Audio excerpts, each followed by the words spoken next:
And when businesses, after facing severe, stressful conditions of business, will be coming back to say, can I start my work back again? Can I get my workers back? Or do I have the money to buy the raw materials? Is it enough for me to pay the wages which is due?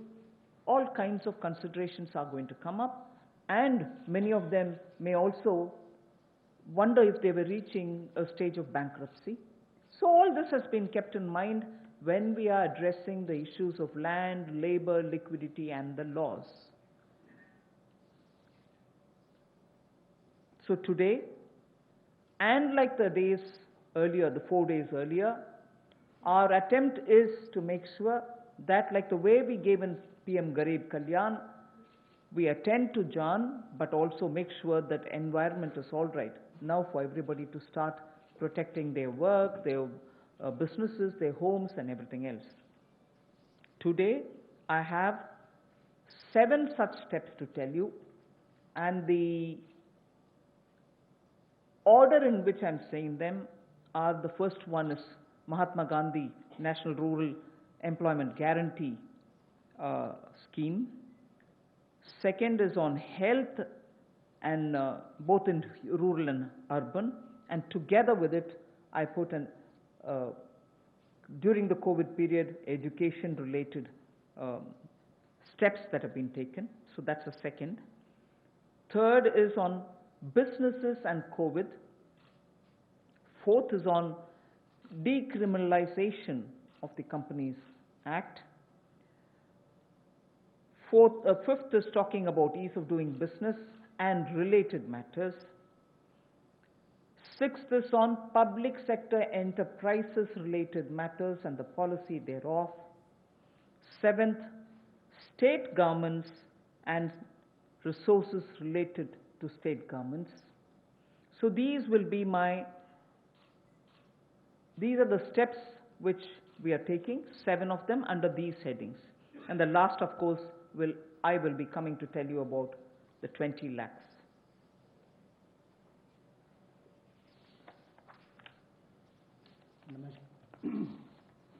नमस्कार।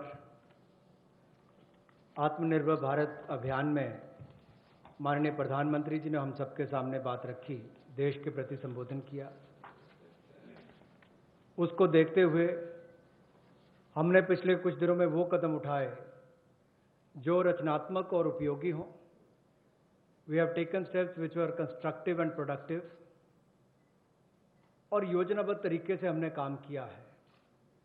We have worked with a targeted approach in the last couple of months, और जैसा वित्त मंत्री जी ने कहा और माननीय प्रधानमंत्री जी ने भी कहा कि चुनौतीपूर्ण समय में भी संकट में अवसर देखने का काम किया है, और पिछले 5 दिनों में उन सबकी रूपरेखा आप सबके सामने रखी है। आत्मनिर्भर भारत का 20 लाख करोड़ का पैकेज और इसके साथ जो रिफॉर्म्स हम एक बड़ा बदलाव लाने के लिए और संबल प्रदान करने के लिए लाए हैं, वो पिछले कुछ दिनों में उसकी रूपरेखा हमने आपके सामने रखी। इस पैकेज में सभी वर्गों का ध्यान रखने का प्रयास किया गया है, चाहे वो किसान हो, बागवान हो, महिला हो, मजदूर हो, उद्यमी हो, युवा हो, इन सबके लिए ही, व्यापारी कर्मचारी तक के लिए भी उसका इसमें ध्यान रखा गया। और सबसे पहले ध्यान स्वास्थ्य की सुविधाएं देने के लिए प्रधानमंत्री जी ने घोषणा की थी।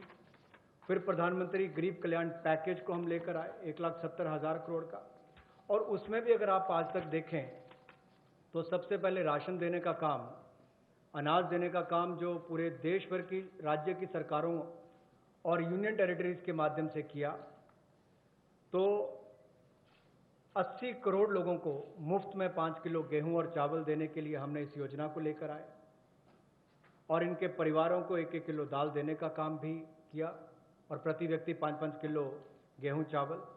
इसके अलावा गैस की कमी ना हो, ऐसे 6 करोड़ 81 लाख रसोई गैस के सिलेंडर, और इसमें 8,429 करोड़ रुपया इन बेनिफिशरीज के खाते में डायरेक्ट बेनिफिशरीज ट्रांसफर के माध्यम से किया गया है। किसानों के लिए पीएम किसान योजना के माध्यम से 8 करोड़ 19 लाख किसानों के खातों में 16,394 करोड़ रुपया ट्रांसफर कर दिया गया है। नेशनल सोशल असिस्टेंस प्रोग्राम जो वृद्ध, विधवा, अपंग के लिए किया जाता है, उसमें भी 2 करोड़ 81 लाख बेनिफिशरीज को 2,807 करोड़ रुपये अब तक ट्रांसफर कर दिया गया। कुल इसमें 3,000 करोड़ ट्रांसफर करना था। प्रधानमंत्री जनधन योजना खाते जो लगभग 20.5 करोड़ लोगों के हैं, महिलाओं के हैं, जिसमें शहरों में भी 2 करोड़ महिलाओं के खाते इसमें आते हैं। इसमें 40 करोड़ 54 लाख ट्रांसफर्स करके कुल 20,267 करोड़ रुपया ट्रांसफर कर दिया गया है। और building and construction fund 2 crore 20 lakh beneficiaries को 3,950 करोड़ रुपया ट्रांसफर कर दिया। अब प्रवासी मजदूर अपने घरों में वापस कैसे जाएं? रोज की 300 गाड़ियां हमने रेलगाड़ी उपलब्ध करवाई हैं। जिस राज्य ने जितनी मांग की उसको उतनी उपलब्ध करवाई जा रही है। और इसमें जो मजदूर वापस गए उसमें 85% पैसा केंद्र सरकार ने खर्च किया ताकि मजदूरों पर कोई बोझ ना आए। रास्ते में खाना दिया। मोदी जी ने जहां एक और राशन देने का काम किया 80 करोड़ लोगों को, वहीं पर रेल की सुविधा भी 85 करोड़ पैसा केंद्र की सरकार ने किया। अब जो 8 करोड़ प्रवासी मजदूर हैं उनके लिए भी 35 करोड़ रुपए की योजना अलग से लाए कि उनके लिए भी राशन की कमी कहीं ना हो। तो गैस सिलेंडर भी दिया है। ये अपने आप में दिखाता है हमने कहीं कमी नहीं रखी। और ऐसे 12 लाख लोगों ने ईपीएफओ में से अपने 3,360 करोड़ रुपया पिछले 2 महीनों में निकालने का काम किया। ये सब कदम उस दिशा में है ताकि संकट की घड़ी में भारत के किसी व्यक्ति को कोई मुश्किल ना आए। हो सकता है कहीं थोड़ी बहुत कमियां रही हों, लेकिन प्रयासों में कोई कमी आगे भी नहीं छोड़ी जाएगी।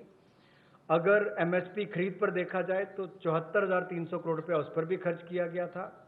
और जो 4.25 लाख करोड़ के ऋण किसानों ने लिए थे उसमें भी 3 महीने का मॉरेटोरियम अलग से दिया गया। 86,000 करोड़ रुपए के ऋण किसानों को पिछले 2 महीनों में दिए गए ताकि उनको फसल के समय कोई दिक्कत ना आए। और राज्यों को भी पैसा हजारों करोड़ रुपए उपलब्ध कराया ताकि खरीद हो सके। ज़्यादा इस पर लंबी बात ना करता हुआ आज हम आपके सामने कुछ रिफॉर्म्स लाए हैं जिससे अर्थव्यवस्था को और बल मिलेगा। और इसकी जानकारी माननीय वित्त मंत्री जी आपके सामने रखेंगे। So before I start on today's reforms and enabling measures, I would like to show what we have done in the last 2 months, particularly as regards containment of coronavirus, and also the way in which at that time businesses don't get affected by the compliance burden, and also make sure that children, school-going children, do have some technological support in conducting their classes, in having their classes conducted.